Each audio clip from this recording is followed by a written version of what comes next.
మమ్మల్ని ఎంతో మిక్కిలిగా ప్రేమిస్తున్న మా ప్రియ పరలోకపు తండ్రి, నీ ప్రేమను మాకు బయలుపరచుటకై నీ రొమ్మును అద్వితీయ కుమారుని కలువరి శిలువలో బలి చేసి ఆయన రక్తము ద్వారా మాకు పాప క్షమాపణ ఇచ్చి ఆత్మరక్షణ ఇచ్చి ఆయన మాకు ప్రభువుగా ఉంటూ ఉండగా ఆయన మరణము నుంచి 3వ దినమున లేచి తండ్రి కుడి పార్శ్వం వరకు హెచ్చించబడి, ప్రభువా నీ నీతిని మాకిచ్చి నీతిమంతుడుగా చేసినందుకు నీకు స్తోత్రము నాయన, కృతజ్ఞతాస్తుతులు చెల్లిస్తున్నాం. ఇంతవరకు నీ నామ సంకీర్తనం చేశాం. తిరిగి నీ వాక్యమును మేము ధ్యానం చేస్తుండగా నీ ఆత్మ సహాయము దయచేయమని నీ కరుణాహస్తాలకు అప్పగించుకుంటూ యేసుక్రీస్తు వారి అతి శ్రేష్టమైన నామమున కృతజ్ఞతాస్తుతులు స్తోత్రములు చెల్లించి ప్రార్థన చేసి ప్రారంభించుకుంటున్నాం తండ్రి. ఆమేన్.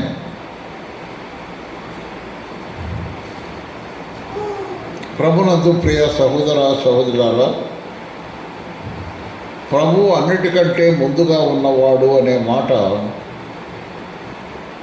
దానితో పాటు ఆయనే సమస్తమునకు ఆధారభూతుడు అంటే తండ్రితో పాటు సదాకాలము నుంచి నిన్న నేడు యుగయుగములు ఉండే దేవుడు ఎవరంటే ప్రభు అయిన యేసుక్రీస్తు వారే ఉంటున్నారు. ఆ సంగతి ఇక్కడ పౌలు జ్ఞాపకం చేస్తున్నాడు.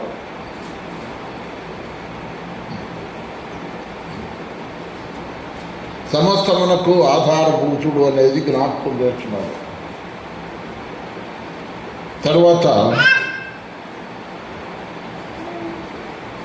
సంఘం అనే శరీరానికి ఆయనే శిరస్సు అనే మాట కూడా జ్ఞాపకం చేస్తున్నాడు. సంఘం అనే శరీరం అంటే యేసుక్రీస్తు ప్రభు శరీరమే సంఘము. ఈ సంఘములో ఉన్న మనమే ఆయన శరీరములో అవయవాలము. అది 1 కొరింథీ పత్రికలో రాశాడు పౌలు. మనమందరము ఆయన శరీరములో అవయవాలమై ఉన్నాం. శిరస్సు పరలోకములో ఉన్నది, శరీరము భూమి మీద ఉన్నది. అట్లయితే ఈ రాత్రి మనము శరీరములో అవయవాలుగా ఉండి శరీరమునకు మేలు చేయవలసిన వారము, శరీర ప్రకారం జీవించవలసిన వారం. కాబట్టి ఈ సమయంలో 18వ వచనం కూడా కంటిన్యూ చేస్తున్నాను. సంఘం అనే శరీరానికి ఆయనే శిరస్సు, ఆయనకు అన్నిటిలో ప్రాముఖ్యత కలుగు నిమిత్తం. అన్నిటిలో, ప్రతి దాంట్లో ఆయనకే ప్రాముఖ్యత కలగాల. సహోదరులారా సహోదరులారా, ప్రభువుకు ప్రాముఖ్యత లేనిది ఆయనకు చెందింది కాదు.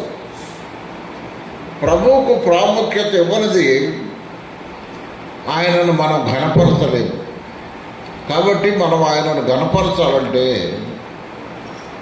ఆయనకి అన్నిటిలో ప్రాముఖ్యత ఇవ్వాలి.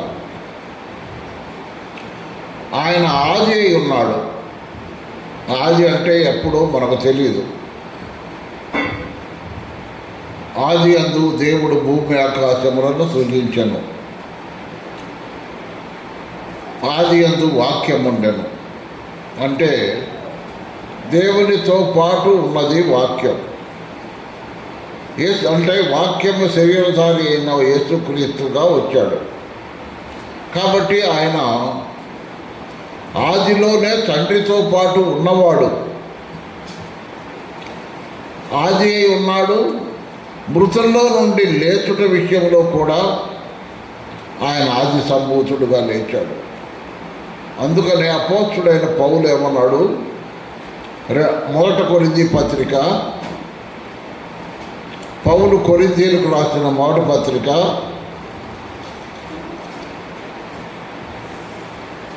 15వ అధ్యాయం మొదటి కొరింథీ పత్రిక 15వ అధ్యాయం 20వ వచనం.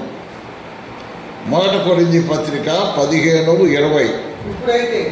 ఇప్పుడైతే నిద్రించిన వారిలో ప్రథమ ఫలముగా క్రీస్తు మృతులలో నుండి లేపబడి ఉన్నాడు. ఆదామనబడిన మొదటి మనుషుల ద్వారా మరణం వచ్చింది. యేసుక్రీస్తు అనబడిన మనుషుని ద్వారా మృతుల పునరుద్ధానము కలిగింది. ఆ విధంగా జరిగింది. ఆదామునందు అందరూ మృతి పొందుతున్నారు. అలాగున్ననే క్రీస్తునందు అందరూ బ్రతికింపబడుతున్నారు. ప్రతివాడును తన తన వరుసలోనే బ్రతికింపబడును. ప్రథమ ఫలము క్రీస్తు.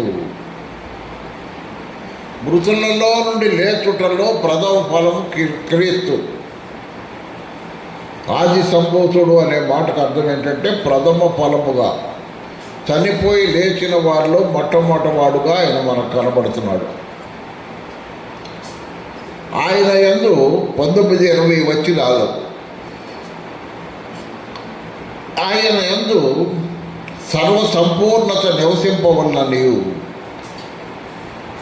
సర్వసంపూర్ణత నివసింపవలననియు ఆయన శిలువ రక్తము చేత సంధి చేసి ఆయన ద్వారా సమస్తమును, అవి భూలోకమందున్నవి అయినను పరలోకమందున్నవి అయినను వాటిని అన్నిటినీ ఆయన ద్వారా తనతో సమాధానపరచుకోవాలని తండ్రికి అభీష్టమాయను. అభీష్టం అంటే ఇష్టం. ఏంటయ్యా తండ్రికి ఇష్టం అంటే తన కుమారుని ద్వారా అందరినీ సమాధానపరచుకోవాలని, ఆయన యందు సర్వసంపూర్ణత నివసించాలని, ఆయన శిలువ రక్తము చేత సంధి చేయాలని, ఆయన ద్వారా సమస్తమును అంటే భూలోకమందున్నవి కానీ పరలోకమందున్నవి కానీ వాటన్నింటినీ ఆయన ద్వారా తనతో సమాధానపరచుకోవాలని తండ్రికి అభీష్టమాయను. ఇక్కడ గమనించాల్సిన ఒక మాట ఏంటంటే భూలోకమందు ఉన్నవైనను పరలోకమందు ఉన్నవైనను. భూలోకము పరలోకము పాతాళ లోకం కాదండి. పాతాళ లోకములో ఉన్న వాళ్ళను సమాధానపరచుకోవాలని తండ్రి చిత్తము కాదు. వాళ్ళకు తీర్పే కానీ వాళ్ళను సమాధానపరచుకోవాలని లేదు దేవునికి. ఎందుకంటే దేవుని సన్నిధిలో ఉండి నేరం చేశారు వాళ్ళు. దేవుని మీద తిరుగుబాటు చేశారు. దేవుణ్ణి గురించి తెలిసి కూడా తిరుగుబాటు చేశారు కాబట్టి, దేవుణ్ణి గురించి తెలిసి కూడా తిరుగుబాటు చేశారు కాబట్టి పాతాళంలో ఉన్న వాళ్ళలో వాళ్ళతో సంధి లేదు. పాతాళంలో ఉన్న వాళ్ళతో సంధి లేదు. పాతాళంలో ఉన్నవారితో సమాధానం లేదు. వాళ్ళను సమాధానపరచుకోవాలని తండ్రి అభీష్టం కాదు. కాబట్టి భూలోకమందున్న వాళ్ళం ఎవరు? మానవులు. భూలోకమందున్న మానవులను, పరలోకమందున్న వారిని అంటే దూతలను, పెద్దలు ఉన్నారు, ఇంకా పరలోకమందులు ఏమేమి ఉన్నవో వాటన్నిటినీ కూడా ఆయన ద్వారా తనతో సమాధానపరచుకోవడం వల్లని తండ్రికి అభీష్టం. ఆయన ద్వారా యేసుక్రీస్తు ప్రభువు ద్వారా ఆయన లేకుండా సమాధానం లేదు.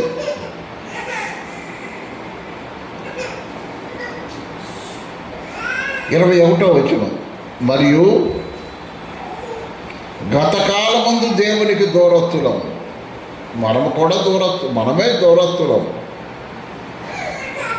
దూరస్తులను మీ దుష్క్రియల వల్ల మీ మనస్సులో విరోధభావం గలవారినై ఉండిన మిమ్మును కూడా ఒకనాడు మనము దూరస్తులము, చెడ్డ కార్యములు అపరాధముల చేత పాపముల చేత చచ్చిన వారమైన మనము దేవునితో సమాధానపరుచుకున్న వల్లని తన కుమారుని ద్వారా గతకాలం అంటే గతించిన కాలం యేసుక్రీస్తు ప్రభువునందు విశ్వాసముంచని కాలం మనం ఎటువంటి వాళ్ళము? దేవునికి దూరస్తులం. మన దుష్క్రియల వల్ల మన మనస్సుల్లో దేవుని గురించి విరోధభావం కలిగి ఉన్నాం. అటువంటి మిమ్మును కూడా తన సన్నిధిని పరిశుద్ధులుగాను నిర్దోషులుగాను నిరపరాధులుగాను నిలవబెట్టుకొనుటకు తండ్రికి అభీష్టమాయను. ఇంకా రెండోది అది అభీష్టము. రెండోది ఇక్కడ ఏమన్నా అంటే ఆయన మాంసయుక్తమైన దేహమందు మరణం వలన ఇప్పుడు మిమ్మల్ని సమాధానపరచను. యేసుక్రీస్తు ప్రభు యొక్క మాంసయుక్తమైన దేహం, మాంసము కలిగి ఉన్న దేహం, మాంసయుక్తమైన దేహం, మాంసం ఉండటానికి యుక్తమైన దేహం ముందు మరణం వలన ఇప్పుడు మిమ్మల్ని సమాధానపరచను. మాంసయుక్తమైన దేహం అంటే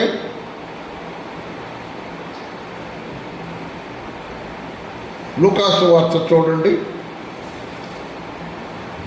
అక్కడ ఒక మాట మనకు వస్తుంది. ఆ మాట చదువుకుందాం.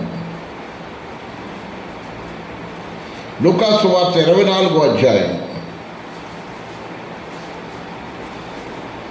39వ వచనం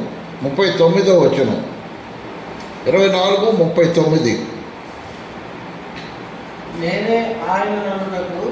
నేనే ఆయన నంటకంటే నేనే యేసుక్రీస్తు ప్రభువును అంటకు నా చేతులను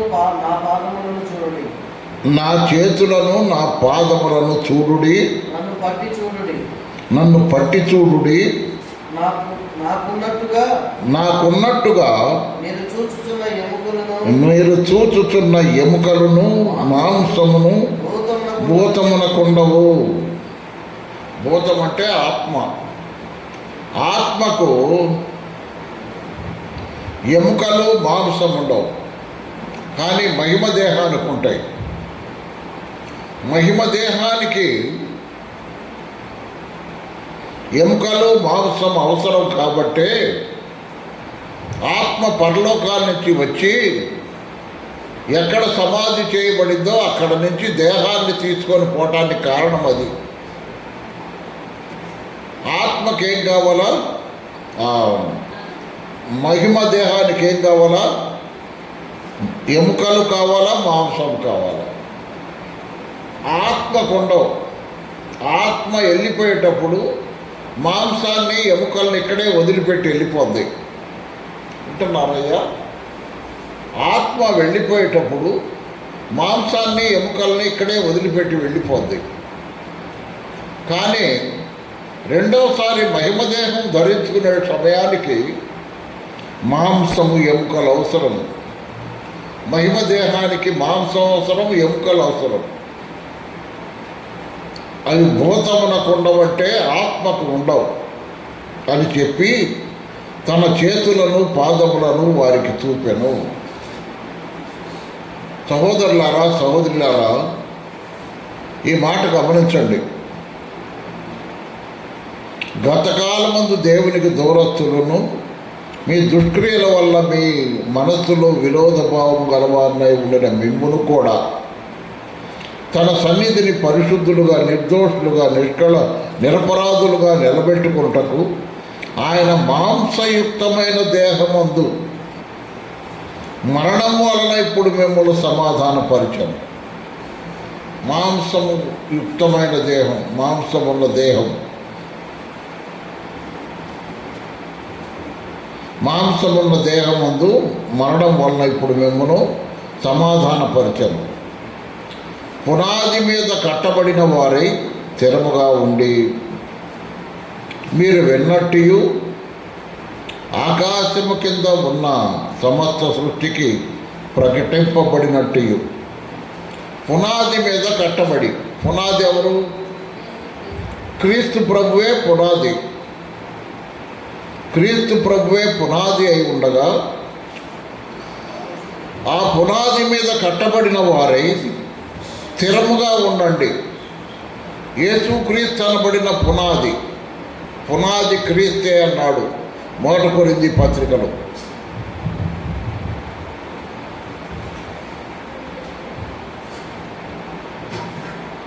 పునాది మీద కట్టబడిన వారై స్థిరముగా ఉండండి. యేసుక్రీస్తు ప్రభు అనబడిన పునాది మీద కట్టబడాలి, మనుషుల మీద కాదు, సహవాసాల మీద కాదు. మనం కట్టబడాల్సింది యేసుక్రీస్తు అనబడిన పునాది మీద కట్టబడాలి. కట్టబడితే స్థిరంగా ఉంటారు. స్థిరముగా ఉండి మీరు విన్నట్టు ఏం విన్నాము? ఆకాశం కింద ఉన్న సమస్త సృష్టికి ప్రకటింపబడినట్టు. సమస్త సృష్టికి ఏం ప్రకటించబడింది? ఈ సువార్త వలన. అది మీరు విన్నట్టు. మనము దేది విని యేసు ప్రభువుని నమ్ముకున్నాం? సువార్త వినే మనం యేసు ప్రభువుని నమ్ముకున్నాం. కాబట్టి మీరు విన్నట్టు ఆకాశము కింద ఉన్న సమస్త సృష్టికి ప్రకటించబడింది. ఏం ప్రకటించబడింది? సర్వ సృష్టికి వెళ్ళి మీరు సువార్తను ప్రకటించండి. కాబట్టి సువార్త ప్రకటించబడింది.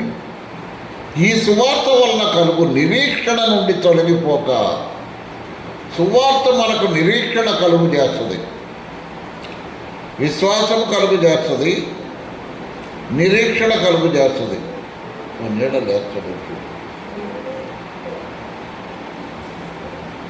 ఈ సువార్త వలన కలుగు నిరీక్షణ నుండి తొలగిపోక.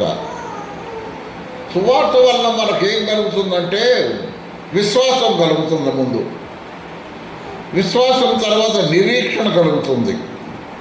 అందుకని ఇక్కడ ఏమన్నాడు చూడండి, ఈ సువార్త వల్ల కలుగు నిరీక్షణ నుండి తొలగిపోక విశ్వాసమందు నిలకడగా ఉండిన ఎడలను ఇది కలుగును.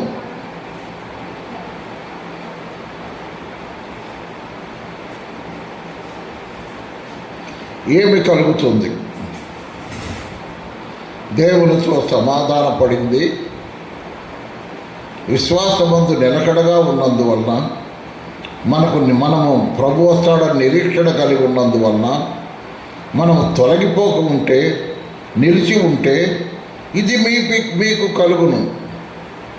పౌలను నేను ఆ సువార్తకు పరిచారకుడైతిని, ఇది మీకు కలుగునంటే సువార్త ద్వారానే సమస్తము కలుగుతాయి. అందుకనే యేసు ప్రభు వెళ్ళి మీరు సర్వ సృష్టికి బోధించండి అలా,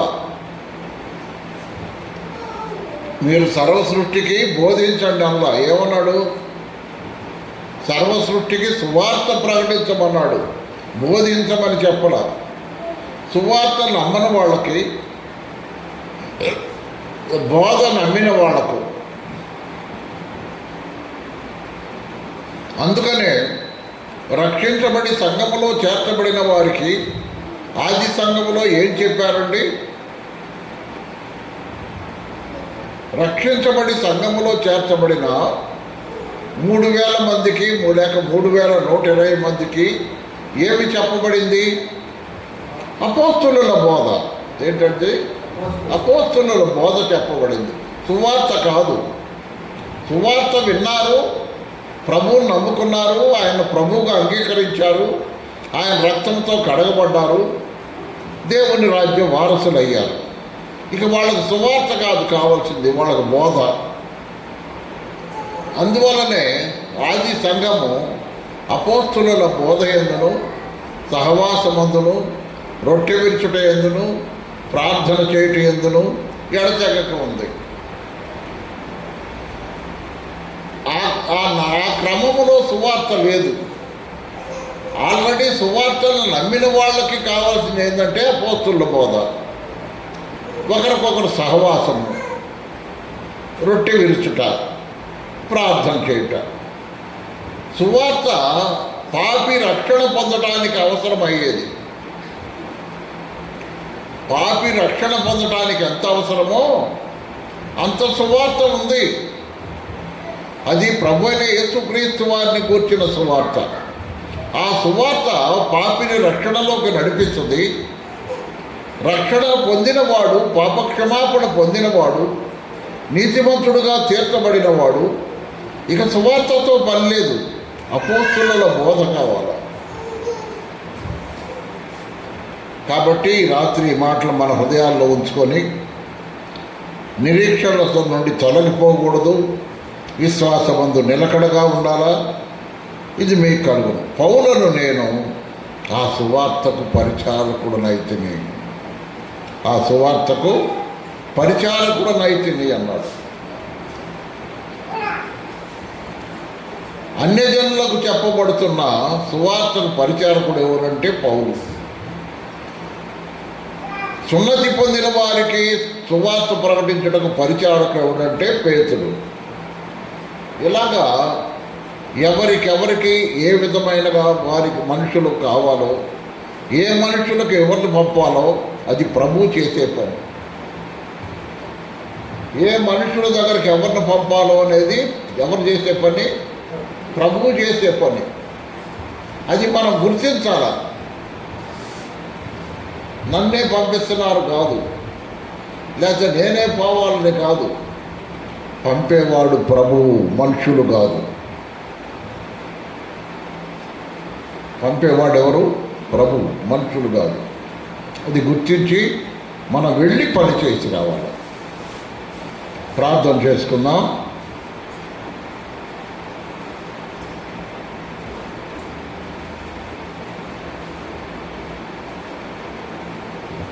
పరిశుద్ధుడైన మా తండ్రి, ప్రేమగల మా ప్రభువా, మీ ప్రియకుమారుడు మా రక్షకుడైన యేసుక్రీస్తు వారి అతి శ్రేష్టమైన నామమున నీకు స్తోత్రములు, కృతజ్ఞతాస్తుతులు చెల్లిస్తున్నాము నాయన. మమ్ములను ప్రేమించి నీ ప్రేమను మాకు బయలుపరచుటకై నీ రొమ్మునున్న అద్వితీయ కుమారుని మా కొరకు బలి చేసి ఆయన కార్చిన అమూల్య రక్తధారుల వల్ల మాకు పాపక్షమాపణ, విమోచన, విడుదలిచ్చినందుకు నీకు స్తోత్రం నాయన. ఈ రాత్రి నీ పిల్లలము నిన్ను స్తుతించి గణపరుస్తూ నీ రాకడను కూర్చిన కీర్తనలు పాడుకుంటూ నీ వాక్యమును ధ్యానిస్తానికి సహాయం చేశారు. బోధించిన వాడము నీవే.